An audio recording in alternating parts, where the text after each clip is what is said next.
Hey everyone, so you're excited about buying your dream home. You're gonna finally make it happen. Well, hold on to that excitement because today's video, I'm gonna go over the 5 costly mistakes that can turn that dream into a nightmare. Whether you're a seasoned real estate veteran or you're buying your first home, these tips are going to be absolutely game changers. So make sure to stick around because you do not want to miss this.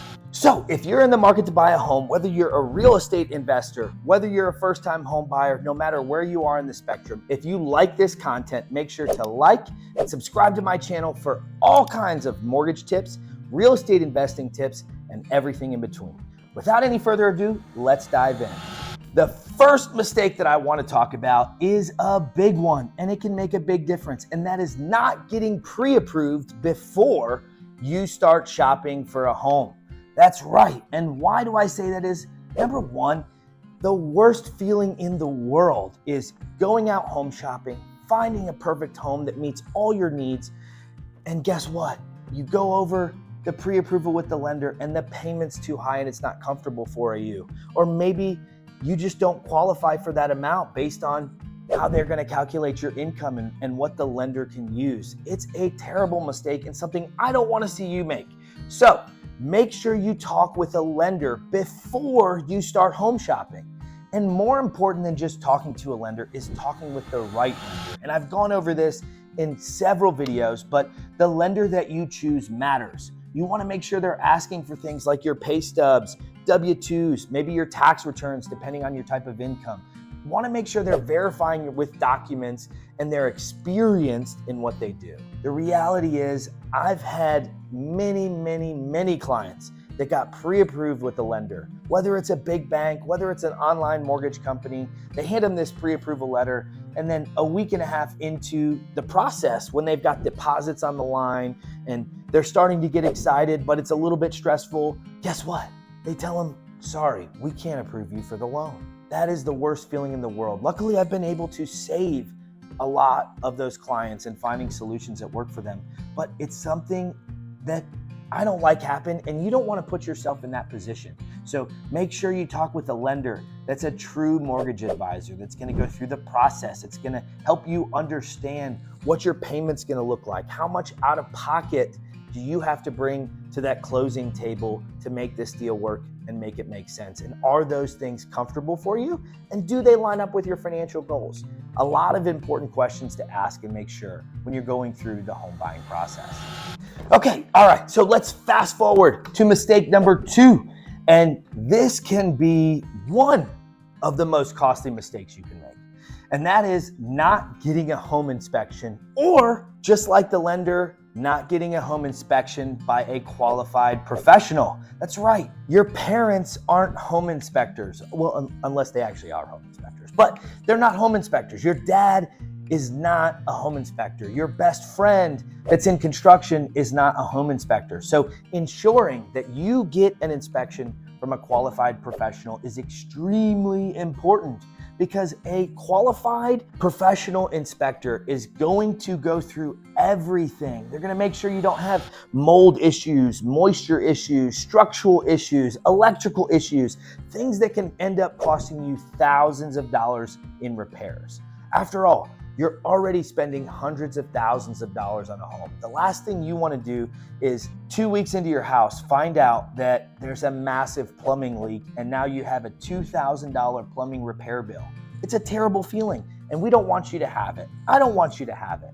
So make sure you get a home inspection every single time you buy a home. Now, real quick, when you get a home inspection, also understand that most home inspections are 20 or 30 pages long, and that's normal. But the fact that the kitchen drawer doesn't pull out or stay on track is not a deal breaker. It's not something that's going to be a big deal. In fact, most of the time you won't even notice it.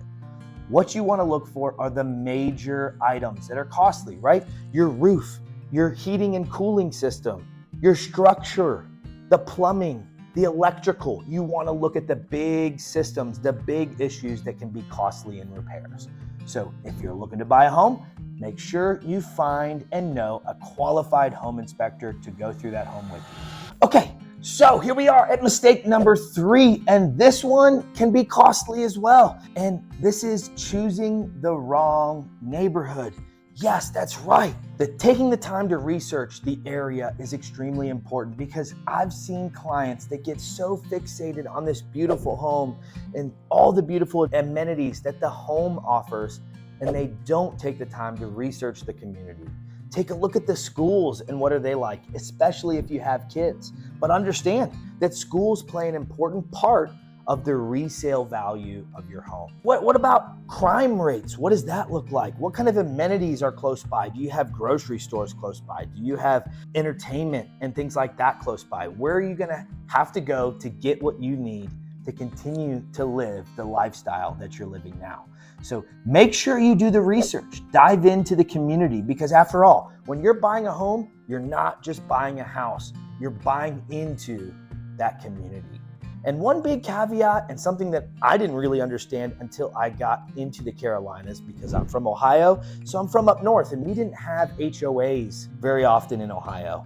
Understand what the HOA allows you to do, doesn't allow you to do, and the rules and regulations they have in place. Because while they don't control your property, they do have a say in what kind of driveway you can put in. Can you put in that garden that you want to put in? What if you want to turn that property into a rental? Can you do it? Are there restrictions? So understand those guidelines and things that are put in place by the community as a whole, but also that HOA.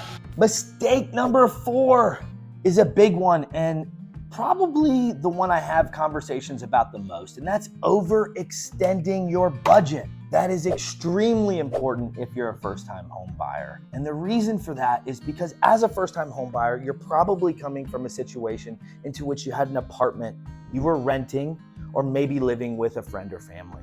So when you're renting, guess what? You're not responsible for the maintenance. You're not responsible for fixing things when they break. Typically, if you are renting an apartment and you move and buy a single family home, you're also gonna see an increase in the utility bills, right? It's gonna cost more to heat that property. It's gonna cost more to cool that property. So you wanna understand those things, because the last thing that I would want, and the last thing a good real estate agent would want, is for you to stretch your budget so far that you become house poor. We don't wanna put you in that situation. And that's why one of the biggest conversations that I have, especially with first-time home buyers, is listen, the reality is most first-time home buyers are in that home for 3 to 5 years and no longer. So if we know that, because we know that life's gonna change, you get raises, you get new jobs, you get married, you maybe have a family and have children, there's a lot of things that can happen to cause you to need a bigger home, to cause you to want to go to a different area.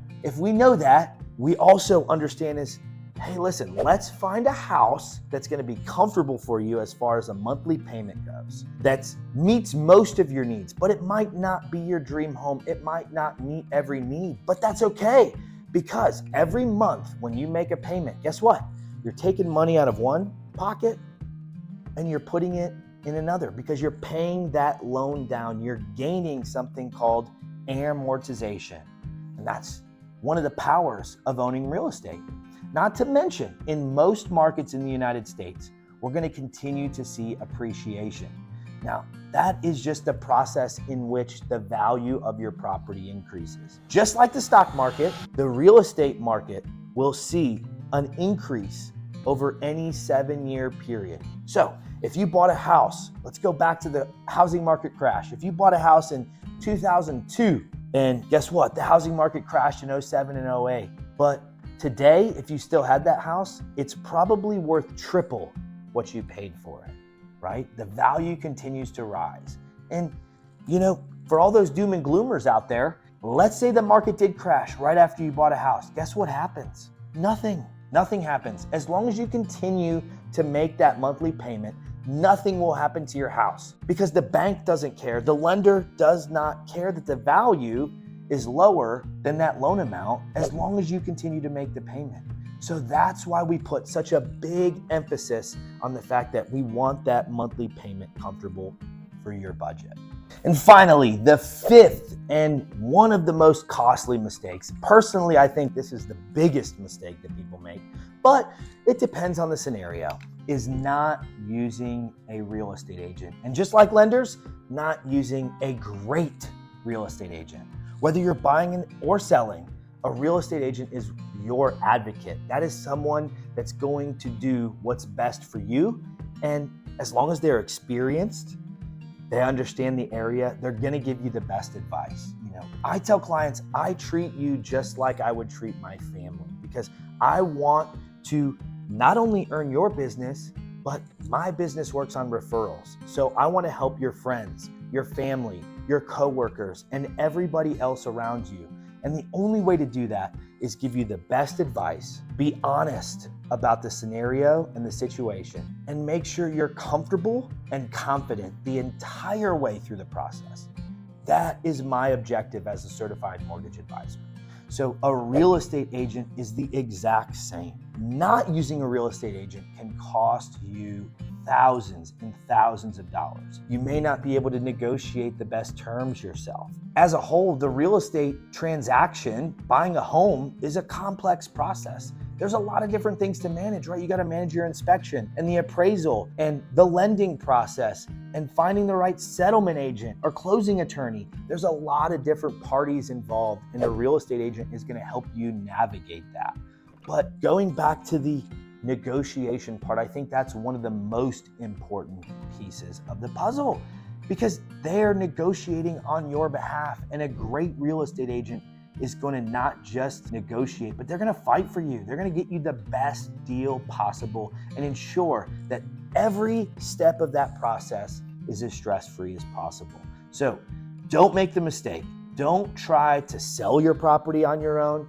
Don't try to buy a property on your own. Make sure you select the right agent, not your cousin's friend, not your wife's sorority sister that does real estate part-time. A full-time real estate agent with experience and an understanding of the area that you're looking at. Don't forget, if you need a great referral for a real estate agent in your area, we are licensed in all 50 states. So we are here to help you, and we work with the top negotiators in most US markets. So if you're looking to buy, reach out. There's actually a link right in my channel on the homepage. You can book a call with me. We can go over what your goals are, what you're looking to do, and make your dreams come true.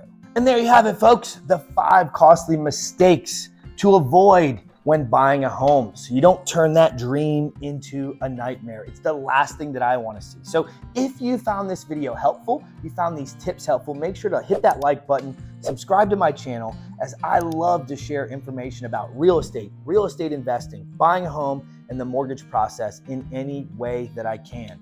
And if you have any other tips that you'd love to add, I'd love to hear about them. Drop them in the comments below, and let's hear what tips you have to add. Thank you so much for watching, and until next time.